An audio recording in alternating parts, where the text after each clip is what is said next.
शालिवाहन परमार वो विश्व विजेता सम्राट जिसे हम भूल चुके हैं, पर विदेशी इतिहासकारों ने इनका खूब वखान किया है क्योंकि इन्होंने सनातन धर्म का पताका पूरे विश्व में लहरा दिया था। पृथ्वीराज चौहान के बाद जितने भी लुटेरे आए उन्होंने हमारे प्राचीन इतिहास को जलाकर राख कर दिया, जिसका जीता जाता उदाहरण है नालंदा विश्वविद्यालय, जहां 6 महीने तक हमारी पुस्तकें जलती रही। शालिवाहन परमार के बारे में बहुत कम ही जानकारियां हमारे पास उपलब्ध है, पर जिन विदेशी इतिहासकारों ने इनका जिक्र किया है आज हम उन सभी का उदाहरण आपके समक्ष रखेंगे। हमारे ग्रंथ संक्षिप्त भविष्य पुराण के 4th खंड में लिखा हुआ है विक्रमादित्य परमार, जिन्होंने 100 वर्षों तक शासन किया। जी हाँ, वही विक्रमादित्य परमार जिन्होंने पूरे विश्व पर सनातन धर्म का पताका लहराया तथा हिंदुओं का पवित्र विक्रम संवत भी चलाया। उनके पुत्र हुए देवभक्त, जिन्होंने 10 वर्षों तक शासन किया। उन्हें दुष्ट शकों द्वारा पराजित कर दिया गया तथा उनका वध कर दिया गया। इसके बाद उनका पुत्र शालिवाहन परमार राजा बना, जिसने पूरे विश्व पर सनातन धर्म का पताका लहराया तथा दुष्ट शकों का विनाश कर दिया। तो आइए शालिवाहन परमार के इतिहास को विस्तार से जानते हैं। राजा शालिवाहन का जन्म 48 से 58 ईसा के मध्य मालवा की राजधानी अम्बावती में राजा देवभक्त के घर परमार क्षत्रिय वंश में हुआ था। शालिवाहन महान सम्राट विक्रमादित्य के पौत्र थे। पिता देवभक्त के शासन काल के दौरान विशाल शकों की सेना ने उन पर आक्रमण किया, पर राजा देवभक्त ने उन्हें करारी शिकस्त दी। कुछ वर्षों के बाद शकों ने राजा के विश्वास पात्रों को फोड़ दिया और पुनः आक्रमण किया। इस बार भीषण युद्ध हुआ और देवभक्त परमार को वीर गति प्राप्त हुई। मालवा पर शकों का शासन हो गया। बालक शालिवाहन को राजा के हितैषियों ने उन्हें मालवा से बाहर भेज दिया। उन्हें एक कुम्हार के यहाँ भेष बदलकर पहुंचा दिया गया। इसी उम्र में ही उन्हें पिता ने शास्त्र और शस्त्र दोनों की ज्ञान दे दी थी। इन्हीं कुम्हार के घर शालिवाहन बड़े हुए। शालिवाहन ने 20 वर्ष की उम्र में फिर से सेना बनाकर मालवा पर आक्रमण कर दिया और शकों को हराकर फिर से अपनी शासन स्थापित की। 157 विक्रम संवत 78 ईस्वी में उन्हें परमार क्षत्रिय वंश के 9वें राजा घोषित कर दिया गया तथा उनका राज्य अभिषेक कर दिया गया।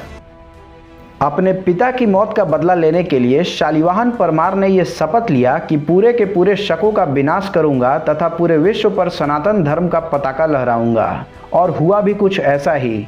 शालिवाहन परमार ने पूरे के पूरे शकों का विनाश कर दिया तथा पूरे विश्व पर सनातन धर्म का पताका फिर से बुलंद कर दिया। शकों को मारने की वजह से उन्हें शकारी भी कहा गया, जिसका अर्थ होता है शकों का विनाश करने वाला, तथा उन्होंने शक संवत की भी शुरुआत की। आइए अब शालिवाहन के विश्व विजय अभियान के बारे में जानते हैं।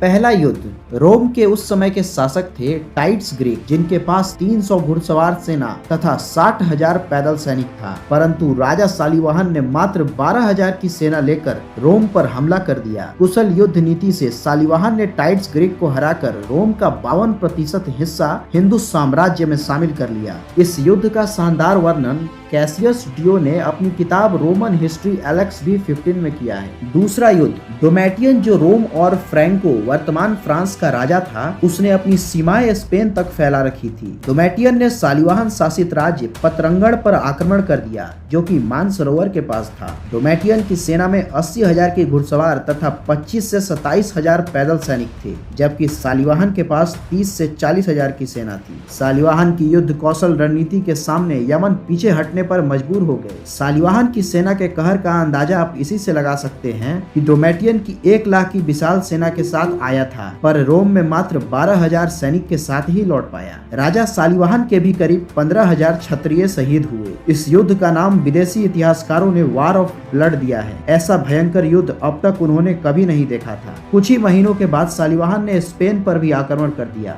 डोमेटियन परमारों की इतनी विशाल सेना देखकर युद्ध करने की हिम्मत न कर पाया और समझौता कर स्पेन का आधा राज्य और पूर्वी फ्रांस शालिवाहन को सौंप दिया। इन युद्धों का वर्णन हेनरिच थियोडर ने अपनी किताब ए हिस्ट्री ऑफ जर्मन में किया है तथा प्रीवाइट ऑटन ने अपनी पुस्तक the shorter medieval history volume 1 page number 159 में भी किया है। इन युद्धों के बाद शालिवाहन परमार ने अपने सेनापति अहान परमार के साथ करीब 15,000 की सेना लेकर जार ट्राजन को परास्त कर मेसोपोटामिया पर भी अपना झंडा गाड़ दिया। शालिवाहन ने अपने पूर्वजों का मान सम्मान बढ़ाते हुए युद्ध लड़कर चीन, तारतर, रोम, खोरासान, असीरिया आदि को अपने राज्य के अधीन कर लिया तथा कई लाख शकों और असुरों का भी भीषण नरसंहार किया।